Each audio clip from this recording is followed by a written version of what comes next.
시청자 여러분 안녕하십니까? 행복한 미래를 여는 방송 복지TV 뉴스입니다. 노숙인 등의 복지 및 자립 지원에 관한 법률에 따른 정부의 종합계획 발표를 앞두고 홈리스 행동이 현실성 없는 노숙인 복지라며 개선 사항을 논의하는 토론회를 열었습니다. 김지환 기자입니다. 지난 2011년 제정된 노숙인 등의 복지 및 자립 지원에 관한 법률에 따른 제1차 노숙인 등의 복지 및 자립 지원 종합계획이 발표를 앞두고 있습니다. 하지만 홈리스 행동은 이번 종합계획은 제정 계획도 없고 종합계획 안에 포함된 내용 역시 구체적이지 못해 현실적인 노숙인 복지를 기대하기 어렵다고 지적했습니다. 홈리스 행동은 지난달 30일 서울시 용산구 동자동 소재 새꿈 어린이공원에서 정부가 발표한 종합계획에 대한 한계와 개선사항 등을 논의하기 위한 토론회를 열었습니다. 노숙인 지원법 제7조에 따르면 보건복지부 장관은 노숙인 등의 보호 및 자립 등을 지원하기 위해 5년마다 종합계획을 수립 및 시행해야 합니다. 이날 토론회에서는 종합계획의 재정계획 누락, 노숙인 등의 증강과 관련된 사회적, 경제적, 인구학적 환경 및 그 변화에 대한 전망 누락, 국가정신보건사업계획과의 연계 및 협력사업 방안 누락, 좁은 정책 대상 등의 문제점이 지적됐습니다. 이날 토론회에서는 이번 종합계획 수립 과정에서 당사자의 의견은 배제된 채 종합계획이 만들어졌다고 지적하며 당사자와의 협의를 통한 현실성 있는 종합계획이 필요하다고 꼬집었습니다. 거리와 시설, 쪽방 이런 데 살고 있는 게 분들이 이 정책의 당사자인데 당사자의 의견은 반드시 들어야 되는 거 아니냐. 근데 왜 노숙인 등 복지정책 수립에 있어서 노숙인 등의 의견은 들을 수 있는 통로가 아예 없느냐. 저는 이 절차 수립에 있어서 그렇기 때문에 굉장히 비민주적인 방식이었다라는 것을 제일 먼저 지적을 하고 싶습니다. 한편 이날 토론회에 참석한 복지부 김창환 사무관은 노숙인 관련 단체 측의 날선 비판에 대해 어느 정도 수렴하는 입장을 보였지만 아직 발표조차 되지 않았고 이제 시작에 불과한 종합계획에 대해 부정적인 면만을 부각시켜 지적하는 것에 대해서는 자제를 부탁했습니다. 복지TV 뉴스 김지환입니다. 전국 장애인 체육대회가 지난 1일 막을 내렸습니다. 이번 대회 종합 우승은 경기도에 돌아갔고 개최지인 강원도는 4위를 기록했습니다. 정두리 기자가 대회 소식을 전해드립니다. 지난달 29일 강원도 강릉 종합운동장 전국 장애인 체육대회 여자 400m T54 출발선 앞에 국내 유일의 여자 휠체어 육상 선수인 김수민 선수가 홀로 섰습니다. 자신의 이름이 호명되자 당당한 얼굴로 손을 들어 보인 그는 1분 6초 21의 기록으로 결승점을 통과했습니다. 나쁘진 않았는데 좀 오버했어요. 제가 100m가 주종이니까요. 그래서 이제 어느 정도 감으로 갈 수 있을지 200을 쳐봤는데 문제는 거기에서 너무 소진했어요. 이제 10년 차에 접어든 김수민 선수에게는 경기력을 키우고 국제대회에 출전하는 꿈도 있지만 당장의 소원은 함께 경기할 동료가 필요하다는 것. 휠체어 육상에서 활동하고 있는 국내 여자 선수는 오직 한 명뿐입니다. 지금은 유일하다는 이름으로 주목받고 있지만 앞으로 동료들과 함께 최고의 경기력을 만들고 싶다는 목표를 세운 그는 홀로 경기에 나서야 하고 훈련해야 하는 외로운 싸움에 선의의 경쟁자를 기다리고 있습니다. 누구라도 있으면 우리 오늘 뭐 어떻게 맞춰서 가겠지 또는 뭐 이렇게 하자 저렇게 하자 뭐 플랜을 짤 수가 있는데 혼자니까 혼자 짜야 되고 혼자 생각해야 되고 혼자서 다 해야 되잖아요. 모든 것을. 외로워요 그냥. 그리고 안타깝고 만약에 필요하다면 내가 갈 테니까 제발 내년에는 시범 아니고 좀 같이 뛰기를. 한편 강원도 일원에서 펼쳐진 제35회 전국 장애인 체육대회가 지난 1일 막을 내린 가운데 이번 대회에는 17개 시도 7천여 명 선수단이 출전, 경기도가 종합 1위를 차지했고 서울과 대전이 뒤를 이었습니다. 최우수 선수상에는 이번 대회 5관왕과 남자 50m 저병 S4에서 한국 신기록을 수립한 수영 조기성 선수가 차지했습니다. 복지TV 뉴스 정두리입니다. 박근혜 정부 집권 3년 차를 맞아 박근혜 정부 장애인 공약 이행을 위한 과제와 실천 방안을 논의하는 자리가 열렸습니다. 박정인 기자입니다. 보건복지부와 교육부 등 정부 부처 관계자와 장애계 단체 실무자들이 한자리에 모여 장애인 정책과 관련한 종합 토론회를 열었습니다. 이날 토론회에서는 박근혜 대통령이 대선 당시 공약으로 내세웠던 12개의 장애인 정책 공약이 집중 논의됐습니다. 토론회에서 장애계 실무자들은 박 대통령이 발달장애인법 제정을 제외하고는 확연한 성과를 보이지 못하고 있다고 주장했습니다. 특히 장애계 실무자들은 장애 등급제 폐지와 관련해 박근혜 대통령은 대선 당시 대표적 공약사항으로 장애 등급제 폐지를 약속했지만 현재 박근혜 정부는 국정과제로만 선정하고 구체적인 이행 계획을 마련하지 못하고 있는 상황이라고 말했습니다. 이에 대해 정부는 장애 등급제를 당장 폐지하는 것은 어렵다며 단계적 폐지에 대한 입장을 내비쳤습니다. 많은 분들이 이제 지적을 앞서 하셨는데요. 등급제의 완전한 폐지가 아니라 중경증으로 단순화하는 것이 공약을 완전히 이행하지는 못하는 게 아니냐 지적을 하십니다. 일단 단계적으로 등급제를 폐지해 나가는 것이 어떨까. 일단 중경증으로 단순화하고 그 이후에 이제 지금 등급제를 완전히 폐지했을 때. 또한 토론회에서 장애계 실무자들은 발달장애인법이 국회 본회의에서 통과는 됐지만 대부분 임의조항으로 구성돼 있기 때문에 구체적인 개선책 마련과 예산 확보 등의 노력이 뒤따라야 한다고 주장했습니다. 박근혜 대통령이 어느덧 집권 3년차 후반기에 들어섰습니다.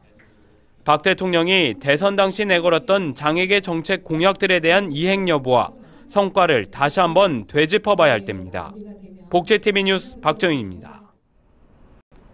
한국장애포럼 유엔장애인 권리협약위원회가 유엔장애인 권리협약 1차 모니터링 지표안을 선정하고 이에 대한 공청회를 열었습니다. 이솔립 기자입니다.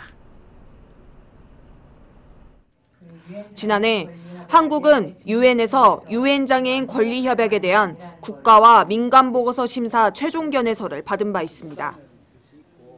이에 한국장애포럼 유엔장애인 권리협약위원회는 최종 견해서에 담긴 협약 내용의 국내 이행 상황에 대한 정확한 모니터링을 위한 지표 개발안을 공개하고 관계자들의 의견을 듣기 위해 공청회 자리를 마련했습니다.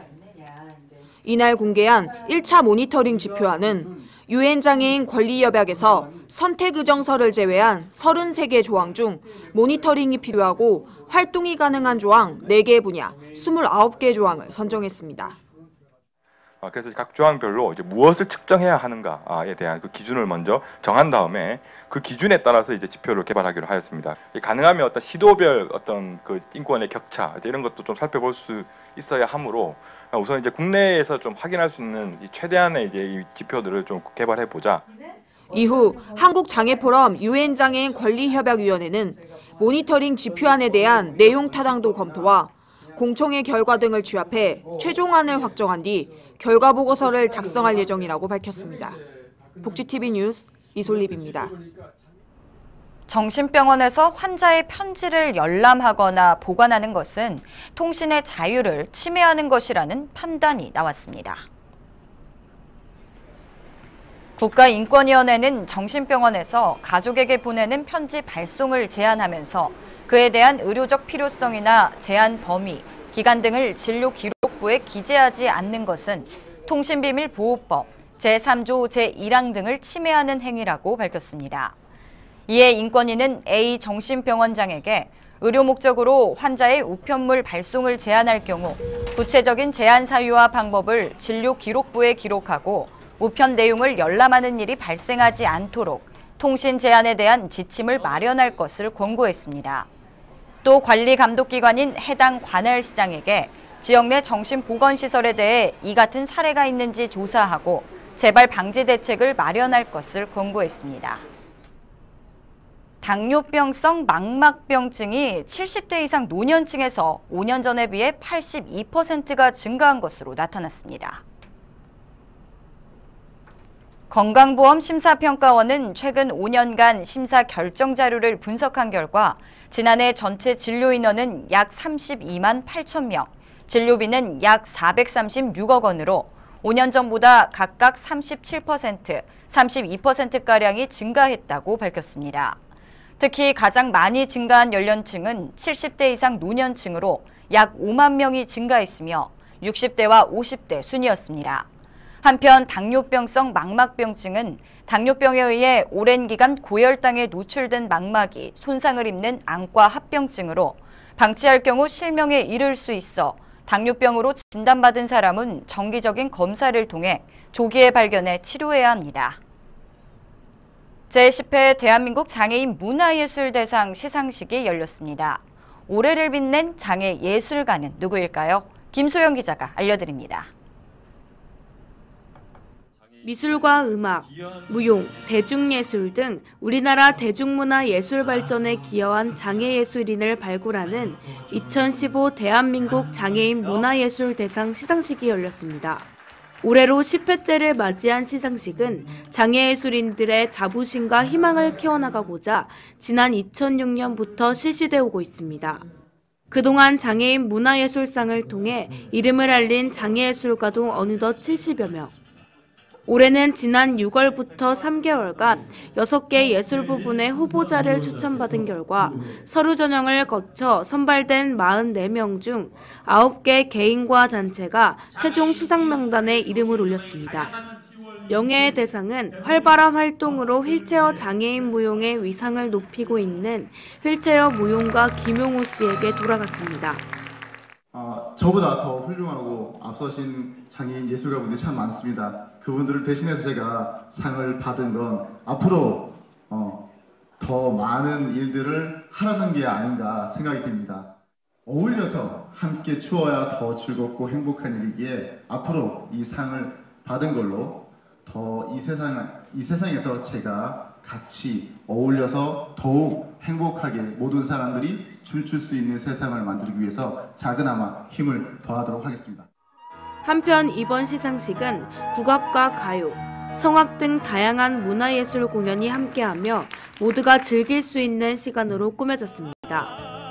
복지TV 뉴스 김소연입니다. 장애가 있는 자녀를 둔 부모님들, 초등학교 입학을 앞두고 있다면 잘 적응할 수 있을까 걱정도 되고 또 궁금증도 많으실 텐데요. 예비 학부모를 위한 부모 교육이 열렸습니다. 박정인 기자입니다.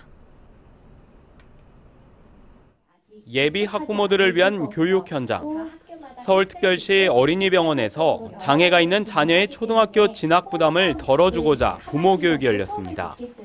일반 학교에서 겪을 수 있는 다양한 상황들에 원활하게 적응할 수 있도록 돕고자 마련된 겁니다. 현직 초등학교 교사가 강사로 나선 이번 교육에서는 초등학교 교과과정 소개를 비롯해 통합교육과 특수학급 운영 방식 등 학부모들의 궁금증을 풀어주기 위한 교육이 이루어졌습니다. 장애가 있다는 이유로 특수학교에 가야 되는지 일반 학교에 가야 되는지 어떤 특수학교에 편성될 그런 여러 가지 궁금한 사항이 많습니다. 초등학교 입학을 앞둔 자제분을 둔 부모님들 대상으로 이런 현지의 특수교사 선생님을 모셔갖고 그런 궁금증을 해결하는 그런. 한편 서울특별시 어린이병원은 지난 2010년부터 매해 장애 어린이와 청소년의 학교 진학과 관련된 부모 교육을 실시하고 있습니다. 복지TV 뉴스 박정인입니다.